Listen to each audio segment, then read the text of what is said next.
My name is Athaliah Sigamoney. I am currently a senior at Biola and a global student leader.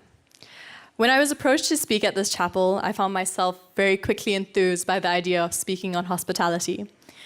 Personally, growing up in an Indian home, I can instantly recall the smell of spices dancing through our home to the tune of a cacophony of voices and laughter. I'm also well-versed in the act of overcooking and speed cleaning in preparation for guests. Truly, hospitality runs through my veins. Whilst all of this seemed terribly vivid and personal, I very quickly realized that there was something greater I was forgetting. Hospitality conveys more than just service or an action, but it entails the act of serving as well. I realized that I had been pulled into the idea that hospitality meant service, and truly, I found myself losing sight of the why. In trying to establish a clearer image of what serving is, I was reminded of a definition we so often use in GSPD, and it's by Robert Greenleaf, a forerunner of the servant leadership movement. Greenleaf defines serving as the ability to relate to somebody in such a way that their dignity as a human being is affirmed, that they can live a more God-glorifying life.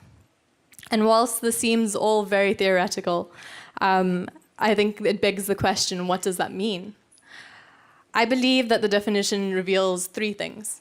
Firstly, that serving is intentional. It's relationship building and it builds understanding. Secondly, that it's dignity affirming. And lastly, that it's empowering. I'll have you know, in preparation for this chapel, I spent a long time expounding on John 4:1 through 42. And on Monday, as I sat in chapel, I've heard it slowly reflected back to me by the brilliant Susie Gomez. I quickly realized that this must be one of two things. Maybe I'm just that brilliant, or that maybe I had great insights. I like to think that it was mostly the former and part of the latter. Regardless, for those of you who were at Monday's chapel, here's a brief refresher. And for those who haven't been there, here's my unique insights. Looking at my first point, serving requires intentional relationships. We find Jesus not haphazardly or coincidentally passing through Samaria.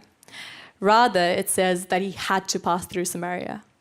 This imperative has a sense of purpose and intentionality.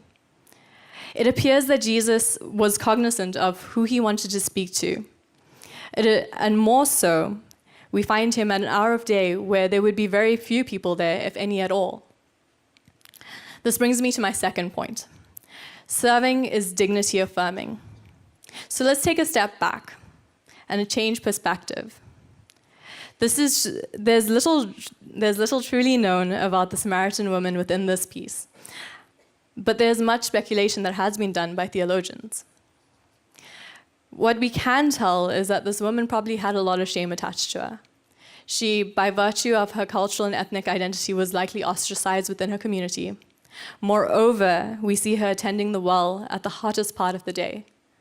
This entailed her having to battle the heat to draw water, and implied that she was willing to deal with the physical discomfort of the intense heat in order to save herself potentially from the social pain. Yet, we find Jesus affirming her dignity, not by ignoring her past, but by affirming that her worth was not tied to it. He still interacts with her, and he chooses her in her brokenness to share with her his identity, and moreover, the heart of God's plan of reconciliation. This moves us to the final point of serving. Serving is empowering. The woman does not pause. She does not ask any further questions. She is propelled into action, boldly entering into the community which she had just a little while ago attempted to avoid. Yet, she does not quietly enter into it. She says, we see her with her testimony that many Samaritans in their town are brought to believe in him. So all of this is beautiful in light of the biblical principles, but what does this mean for us looking at service? I think practically it means that we have to have a greater cognizance of our populations that we seek to serve. In South Africa, I find myself quickly overwhelmed by the needs present. The idea that there's so much to do, but I have so little capability. More so, I see so many organizations and people groups working within communities and affecting change, and it leaves me with the question, what can I do? And so, I think that it calls us to ask the question, how do we take the steps to become better servants rather than servers? I think that this means that we have to be intentional about plugging into the community, seeking to get in contact with organizations and moreover, the people on the ground. Secondly, in addressing needs, it means that we treat people not as their needs that are reflected, but rather as the unique human beings with such beautiful stories that are reflective of the kingdom of God. And lastly, it entails that we create environments in which each individual we serve is not solely able to survive thereafter, but also to equip them with the sustainable tools to thrive, and thereafter be agents of change within their own communities. In South Africa specifically, we still find ourselves with many children in our orphanages.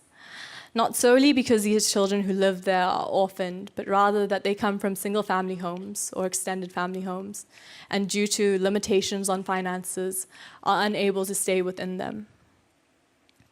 I think that from a surface level, we can definitely go in and affect change by volunteering within those orphanages and bringing aid to those children and bringing comfort. But moreover, there's a systematic issue that needs to be addressed. And that looks like going to the community and building the sustainable resources within them, equipping them with the tools to better serve their constituents. In South Africa, they've implemented a system called the Isibindi movement, which essentially is a movement in which we equip community servers to go into all those homes and give both practical care, which may look like budgeting, maybe meal preparation, to more therapeutic care, which looks like family counseling.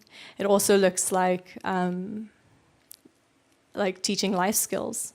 This care is holistic. It requires the community members to serve intentionally in affirming the dignity of their fellow brothers and sisters that they work shoulder to shoulder with, and empowering them to live more transformed lives. My hope is to leave you with this. Service is easy because it's narrowly focused. It has immediate results. Serving, however, is more challenging. It may yield very little results at first, maybe even less praise.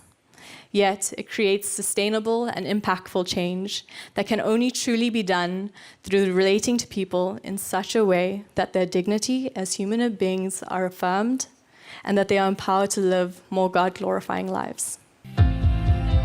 Discover who you're called to be at Biola University, a leading Christ-centered university in Los Angeles, with programs on campus and online. Subscribe for more of our videos and learn more at biola.edu.